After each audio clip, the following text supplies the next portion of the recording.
러시아, 우크라이나 전쟁에서 독일 레오파드2가 꼭 필요 또는 불필요한가요?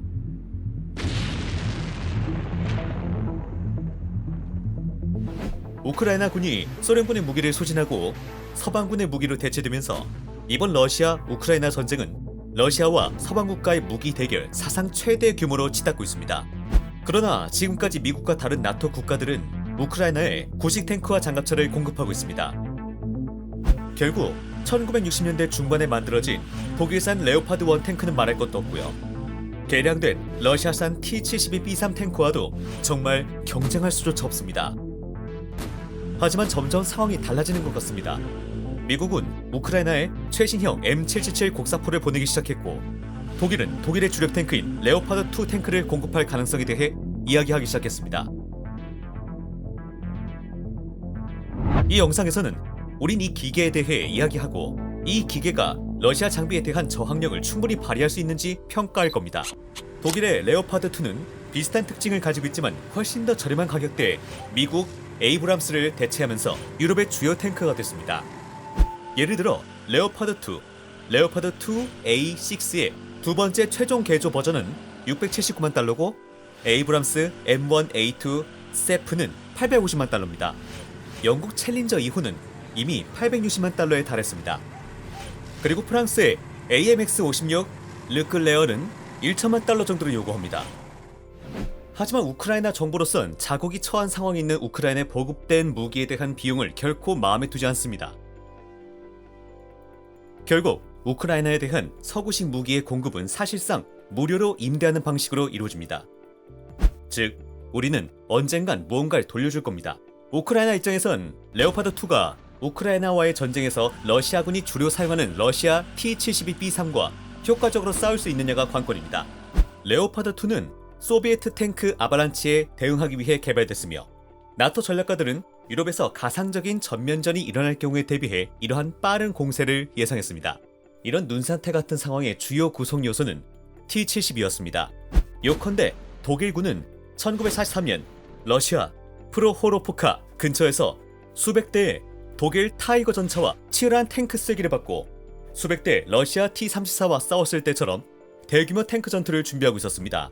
레오파드2를 보면 특히 초기 개선 모델에서 선체와 포탑의 합리적인 장갑 경사면 각도가 최소 타이거 전차의 특징을 즉시 발견할 수 있습니다. A4까지 모든 변형된 탱크를 보면 즉시 박스 바이 박스라고 생각할 수 있습니다. 그리고 레오파드2 A5부터 시작해서 독일인들은 어떻게든 박시한 모습에서 벗어나려고 노력하기 시작했습니다. 레오파드2는 부피가 크고 무겁습니다. 그것의 선체 길이는 7.7m고 폭은 3.7m고 높이는 2.8m며 무게는 63톤입니다. 하지만 모든 것이 그렇게 나쁘진 않습니다.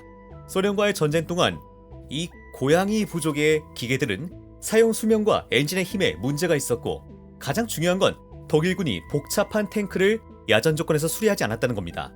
레오파드2의 정비전 주행거리는 1만 킬로미터입니다. 발전기는 1500마력의 터보 디젤로 유압 기계식 변속기와 하나의 장치로 결합됩니다. 이 기술의 솔루션은 높은 출력대 중량비 외에도 현장 조건에서도 35분 동안 전체 발전기를 교체할 수 있는 우수한 유지 보수성을 제공합니다. 성능이 우수합니다. 이 탱크엔 다른 이점도 있습니다. 레오파드2는 120mm 라인메탈 활강총과 현대적인 탄약과 2개의 기관총을 갖춘 강력한 무기를 가지고 있습니다. 그 총은 2개의 비행기에 고정되어 있습니다. 하지만 자동 장전 장치는 없습니다. 그것이 탱크의 사병실에서 3명의 남자가 있는 이유입니다. 지휘관, 포수, 그리고 장전자. 그리고 그게 다가 아닙니다. 포탑 뒤쪽에 탄약의 일부가 있습니다. 그래서 레오파드2는 다른 탱크와 혼동할 수 없는 독특한 실루엣을 가지고 있습니다. 특히 포탑이 선미에 걸쳐 배치될 때 그렇습니다. 포탄이 놓여있는 틈새에는 반동력 패널이 장착되어 있습니다. 만약 포탄이 이 디자인의 화약 저장고에 닿는다면 사람들은 생존할 가능성이 크게 될 거라고 믿어집니다. 하지만 이 탱크엔 뛰어난 제이스 조준경, 효과적인 화력 제어 시스템, 열 이미지 처리 카메라가 장착되어 있어 모든 병사를 위한 전방위적인 시야, 소화 설비, 그리고 내부로부터 방산 매트로 패딩된 다층 장갑을 제공합니다. 레오파드2는 1979년부터 사용되었으며 3세대 전차에 속합니다. 수년에 걸쳐 그것은 개선되고 재장착되고 심지어 외장 개조되었습니다. 가장 최근에 개조된 2A5 및 2A6는 다음과 같습니다. 2A7 플러스의 최근 개조는 2010년에 이루어졌습니다.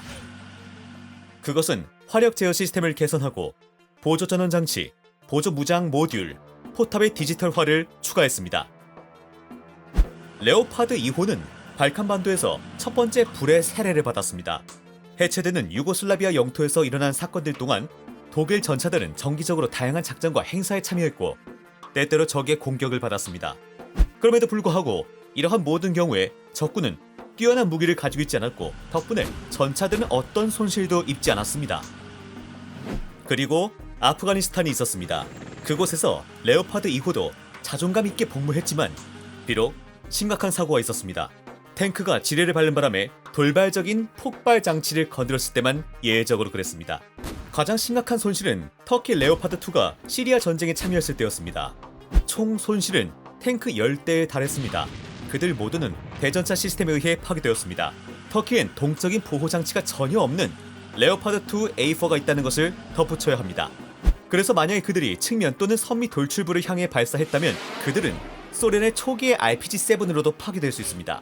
이제 레오파드 2호가 우크라이나에 도착하면 싸워야 할 주요 적에 대해 간략히 말씀드리겠습니다. 그것은 러시아의 T-72B3 탱크입니다. T-72 자체는 1973년에 나타났습니다. 그 이후로 여러 번 업그레이드 되었습니다. T-72B3의 마지막 버전은 2011년에 등장했습니다. 러시아 탱크는 독일 탱크보다 훨씬 가볍습니다. 겨우 46톤입니다. 하지만 처음 몇 년 동안 생산된 기계엔 840마력의 엔진이 있었습니다. 따라서 특정 전력은 톤당 18.3마력에 불과했습니다.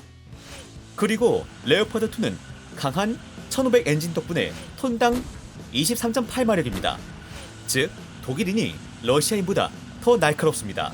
하지만 2016년부터 T-72B3은 1130마력 엔진을 장착했습니다. 따라서 특정 추력은 즉시 시간당 24.5마력으로 뛰어올랐습니다. 러시아 탱크는 125mm EA46 M5 활강포를 가지고 있는데 이것은 최소한 레오파드의 120mm의 포에 맞먹습니다.